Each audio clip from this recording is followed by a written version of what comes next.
ಮರಗಳನ್ನು ಕಡಿಬೇಡಿ, ಮರಗಳನ್ನು ಉಳಿಸಿ. ಅವು ನಮ್ಮ ಹಾಗೂ ನಮ್ಮ ಮುಂದಿನ ಪೀಳಿಗೆಗೆ ಸಹಕಾರಿಯಾಗುತ್ತವೆ ಅಲ್ವಾ? ಸರಿ, ಆದರೆ ಮರವೇ ಮನುಷ್ಯನನ್ನು ಕೊಂದು ಹಾಕಿದರೆ ಏನು ಮಾಡೋದು? ಅಯ್ಯೋ, ಇದೆಂಥ ಪ್ರಶ್ನೆ. ಮನುಷ್ಯನ ಕಣ್ಣಿಗೆ ಮರ ಮುರಿತು ಅಂತಾರೆ ಹೊರತು ಮರ ಮನುಷ್ಯನನ್ನು ಸಾಯಿಸಲ್ಲ ಅಂತೀರಾ? ಆದರೆ ನಾವು ಇವತ್ತು ಹೇಳೋ ಸ್ಟೋರಿಯೇ ಬೇರೆ ಇದೆ.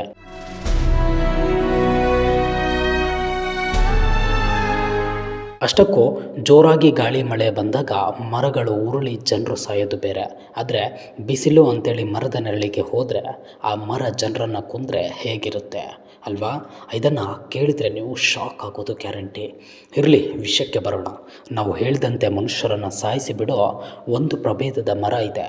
ಅದರ ಕೆಳಗೆ ಸ್ವಲ್ಪ ರೆಸ್ಟ್ ತಗೊಳ್ಳೋಣ ಅಂತ ಹೋದರೆ ಸಾಕು, ಜನರು ಶಾಶ್ವತವಾಗಿ ರೆಸ್ಟ್ ಇನ್ ಪೀಸ್ ಆಗಿಬಿಡ್ತಾರೆ.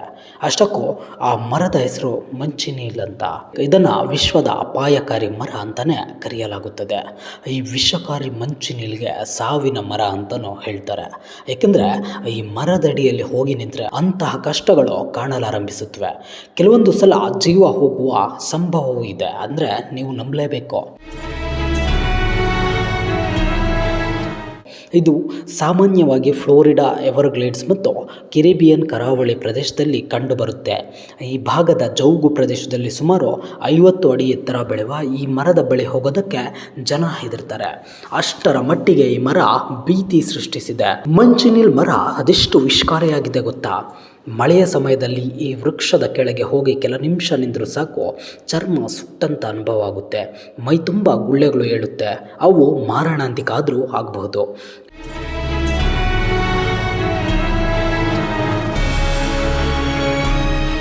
ಇನ್ನು ಇದರ ಎಲ್ಲ ಭಾಗವು ವಿಷಕಾರಿ. ಇದರ ಹಣ್ಣು ನೋಡೋಕ್ಕೆ ಚೆನ್ನಾಗೇ ಇದೆ, ಹಾಗಂತ ಯಾಮಾರಿ ತಿಂದರೆ ಕತೆ ಮುಗೀತು. ಡೈರೆಕ್ಟಾಗಿ ಯಮನ ಪಾದ ಸೇರೋದು ಗ್ಯಾರಂಟಿ. ಈ ಹಣ್ಣನ್ನು ತಿಂದ ಕೂಡಲೇ ದೇಹದ ಒಳಗೆ ರಕ್ತಸ್ರಾವ ಉಂಟಾಗುತ್ತೆ. ಅಂಗಾಂಗಗಳು ವೈಫಲ್ಯವಾಗಿ ಸಾವಿಗೂ ಕಾರಣವಾಗಬಹುದು. ಹಣ್ಣು ಈ ರೀತಿಯಾಗಿದ್ದರೆ ಇನ್ನು ಈ ಮರದ ತೊಗಟೆ, ಎಲೆ ಮತ್ತು ಹಣ್ಣುಗಳಲ್ಲಿ ಹಾಲಿನಂಥ ದಪ್ಪ ದ್ರವ ಬರುತ್ತೆ. ಇದು ಕೂಡ ಅಷ್ಟೇ ಅಪಾಯಕಾರಿ. ಬರೀ ಅಷ್ಟೇ ಅಲ್ಲ, ಮಂಚಿನೀಲ್ ಮರದ ಕಟ್ಟಿಗೆ ತಂದು ಅಡುಗೆ ಮಾಡೋಕ್ಕೇನಾದರೂ ಹೊರಟ್ರೆ ಅಪಾಯ ಕಟ್ಟಿಟ್ಟ ಬುತ್ತಿ. ಇದರಿಂದ ಬರೋ ಹೊಗೆಯಿಂದ ಕಣ್ಣಿನ ಉರಿಯೂತ ಮತ್ತು ತಾತ್ಕಾಲಿಕ ಕುರುಡುತನ ಕಾಡುತ್ತೆ. ಇದು ಹೆಚ್ಚಾದರೆ ಜನರೇ ಹೊಗೆ ಹಾಕ್ಸ್ಕೊಳ್ಬೇಕಾಗುತ್ತೆ. ಇದರಿಂದಲೇ ಈ ಮರದ ಹತ್ರ ಜನ ಸುಳಿಯೋದೇ ಇಲ್ಲ.